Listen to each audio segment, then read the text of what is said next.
Assalamualaikum warahmatullahi wabarakatuh. Alhamdulillah, alhamdulillahirabbil alamin. Assalatu wassalamu ala asrafil anbiya'i wal mursalin wa ala alihi wa sahbihi ajma'in. Amma ba'd.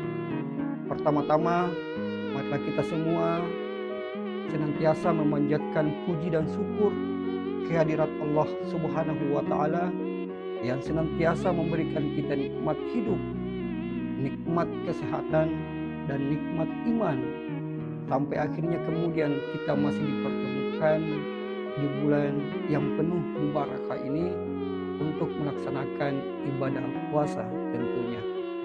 Dan tak lupa pula kita bersalawat kepada Nabi besar Muhammad SAW, Nabi yang kemudian diutus oleh Allah Subhanahu wa taala sebagai uswatun hasanah di muka bumi ini. Dan adapun tema kultum pada kesempatan ini dalam perwakilan kelas A13 yang saya coba angkat adalah Al-Quran sebagai pedoman hidup dan etika interaksi. Nah, ketika kita berbicara tentang Al-Quran adalah kitab suci umat Islam yang kemudian menjadi pedoman utama dalam setiap aspek kehidupan bagi manusia, baik dalam hal ibadah, muamalah, maupun akhlak.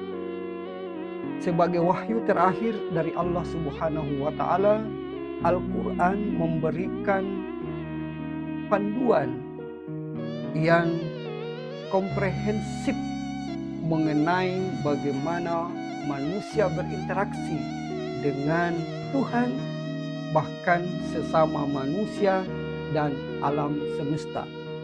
Sebagaimana Tuhan telah memberikan kita acuan di dalam firman-Nya, hablum minallah wa hablum minannas.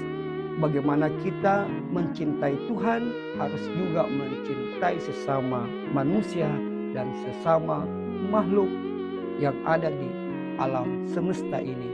Itulah cinta yang sebenarnya yang diinginkan oleh Allah Subhanahu wa taala. Hadirin yang sama-sama berbahagia.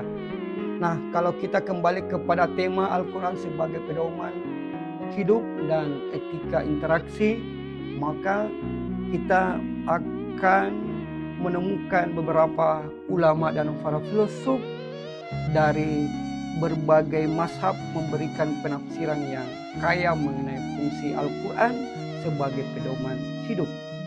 Imam-imam mazhab serta filsuf seperti Al-Ghazali, kemudian ada Ibnu Khaldun, kemudian ada Mullah Sadra, mengembangkan konsep tentang bagaimana Al-Quran membentuk akhlak serta etika dalam kehidupan bermasyarakat. Nah, kalau kita kembali ke Al-Ghazali, kita akan menemukan Ihya Ulumuddin yang menegaskan bahwa Al-Quran adalah sumber utama dalam membangun karakter manusia. Beliau atau Imam Al-Ghazali membagi ilmu menjadi dua. Yang pertama ada yang disebut dengan ilmu lahir seperti ilmu fikih, dan yang kedua adalah ilmu batin atau yang disebut dengan tasawuf. Yang keduanya harus berlandaskan Al-Quran dalam interaksi sosial. Al-Ghazali kemudian menekankan akhlak yang baik seperti berkata jujur, menjauhi ghibah, dan selalu berprasangka baik sesama manusia, bahkan kepada Allah Subhanahu wa taala. Itu pandangan dari Imam Al-Ghazali. Hadirin yang sama-sama berbahagia. Kemudian kita kembali ke bagaimana pandangan Ibnu Khaldun dalam melihat atau menafsir Al-Quran sebagai pedoman dan etika hidup berinteraksi. Ibnu Khaldun kemudian dalam mukaddimahnya menjelaskan bahwa peradaban yang kuat adalah peradaban yang menjadikan Al-Quran sebagai pedoman moral sosial. Nah, kalau kita berbicara tentang moral sosial, tentunya kita mengenal kembali sosok Kunto Wijoyo. Jadi Kunto Wijoyo dia selalu memberikan kita edukasi yang sangat luar biasa tentang tauhid sosial.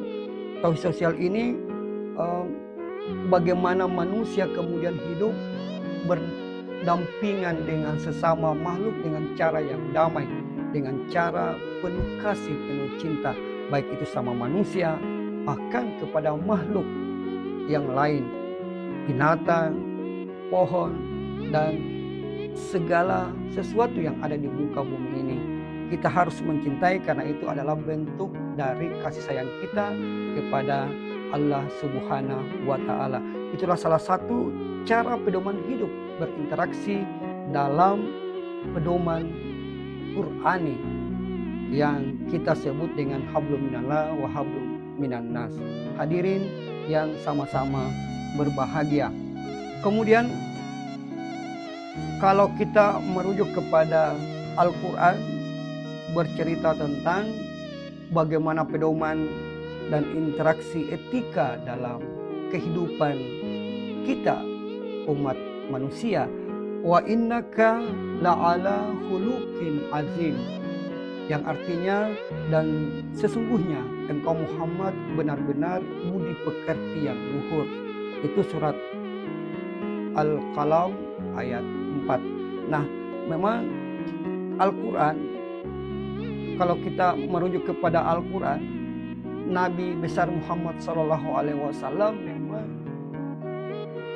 dia lebih berfokus kepada bagaimana akhlak manusia. Jadi akhlakul karimah manusia, karena Nabi besar Muhammad SAW berbicara tentang moral dan sosial. Ibnu Khaldun kemudian menekankan pentingnya asabiyah atau solidaritas sosial sebagai kunci keberlanjutan umat Islam. Sebagaimana firman Allah dalam surah Al-Imran ayat 103, wa tasimu bihabalillahi jami'a wa la tafarraqu. Pegang teguhlah kamu semuanya kepada tali agama Allah dan janganlah kamu bercerai-berai. Nah, ini penegasan untuk kita semua bahwa kita harus berpegang teguh kepada Al-Quran sebagai landasan kita untuk hidup berkehidupan yang lebih damai, yang lebih sentosa, karena kita adalah makhluk sosial yang merindukan kedamaian, bukan bercerai-berai. Nah, itu Al-Quran telah menegaskan kita untuk selalu hidup yang lebih bijaksana. Demikianlah kultum yang sempat saya bawakan, semoga bermanfaat untuk kita semua, terutama bagi diri saya pribadi. Dan saya akhiri dengan ucapan nun demi pena dan segala apa yang dituliskannya. Assalamualaikum warahmatullahi wabarakatuh.